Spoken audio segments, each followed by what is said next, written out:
عزیزان گرامی، آج بعض اوقات بہت سے مومنین کہتے ہیں کہ ہم حرم جا رہے ہیں، ہم کربلا بھی گئے، شفا نہیں ملی، یا ہمیں دعا قبول نہیں ہوئی، یا ہم مسلسل دعا مانگتے ہیں، بہت سے اعمال کرتے ہیں، مصلحتیں مختلف ہیں، مختلف مصلحتوں کے تحت مختلف دعائیں قبول نہیں ہوتی۔ ائمہ علیہ السلام نے بہت سی دلیلیں پیش کی ہیں۔ بعض اوقات انسان اپنی غذا کی طرف توجہ کرے کہ اس میں کہیں کوئی شبہ والی چیز نہ کھا رہا ہو، اگر پتہ ہوگا تو گناہ ہے، اور اگر پتہ نہ ہو تب بھی اثر ضرور ہے۔ اور ایک اثر یہ ہے کہ دعا کی قبولیت نہیں ہوتی اگر انسان لقمہ حرام کھا لیتا ہے، شبہے میں بھی کھا لے تو دعا قبول نہیں ہوتی۔ 40 دن تک ایک لقمہ حرام کھانے سے 40 دن دعا قبول نہیں ہوتی، حدیث نبوی مکارم الاخلاق میں۔ عزیزان گرامی، اس لیے شبہ والے چیزوں پہ بہت اپنے خیال رکھیں کہ ہم کوئی ایسی چیز نہ کھائیں۔ دوسرے، نماز سے غفلت کرنے کی وجہ سے بعض کا دعائیں قبول نہیں ہوتی۔ تیسرے، ماں باپ کی نافرمانی کی وجہ سے معصوم فرماتے ہیں دعا قبول نہیں ہوتی، حقوق والدین کی۔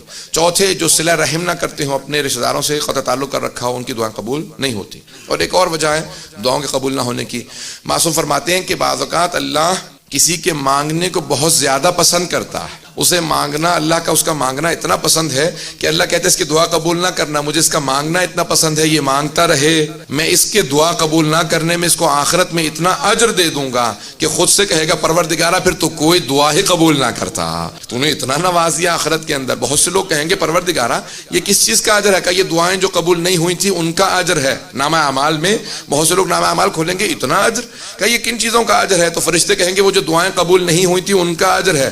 تو پھر سارے وہ افراد جن کی دعاؤں کا اجر ان کو زیادہ ملا ہوگا کہیں گے پروردگارا پھر تو کوئی دعا قبول ہی نہ کرتا تاکہ ہمیں اجر آخرت میں زیادہ ملتا۔ جو دعائیں بعض اوقات اس کا بدلہ آخرت میں بہت زیادہ ہوتا ہے۔ عزیزان گرامی، ایک اور وجہ ہے، بعض اوقات انسان اپنی مصلحت خود نہیں سمجھ رہا ہوتا، انسان کے لیے وہ نقصان دہ ہوتی ہے، اس وجہ سے اللہ دعا قبول نہیں کرتا۔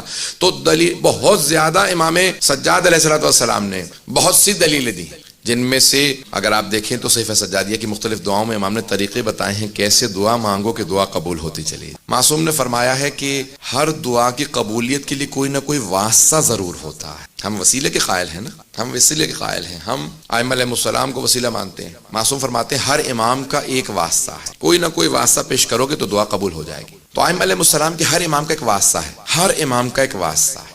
رسول خدا کے بھی واسطہ ہے، جناب رسول خدا کو واسطہ جناب سیدہ کا دیا جاتا ہے۔ جب جناب رسول خدا کو جناب سیدہ کا واسطہ دیا جائے تو پھر دعا رد نہیں ہوتی۔ 12ویں امام کے 2 واسطے، امام زمانہ کے 2 واسطے۔ علماء نے لکھا ہے کہ امام زمانہ کو 2 باتوں کا بہت صدمہ ہے، ایک اپنی دادی زہرا کے دربار میں جانے کا بہت صدمہ ہے، اور دوسرا اپنی پھپھی زینب کے بازار میں جانے کا بہت صدمہ۔ امام زمانہ کے جو 2 واسطے ہیں جناب سیدہ ہیں اور جناب زینب کبریٰ سلام علیہما۔ عزیزان گرامی، ہر امام کا کوئی نہ کوئی واسطہ ہے۔ حضرت عباس کو جناب سکینہ کا واسطہ دیا جاتا ہے، ہر امام کا، لیکن سب ائمہ علیہ السلام جناب سیدہ کا ایک ایسا واسطہ ہے جو کوئی بھی امام کبھی بھی رد نہیں کرے، اور دوسرا واسطہ جناب زینب کبریٰ کا واسطہ کوئی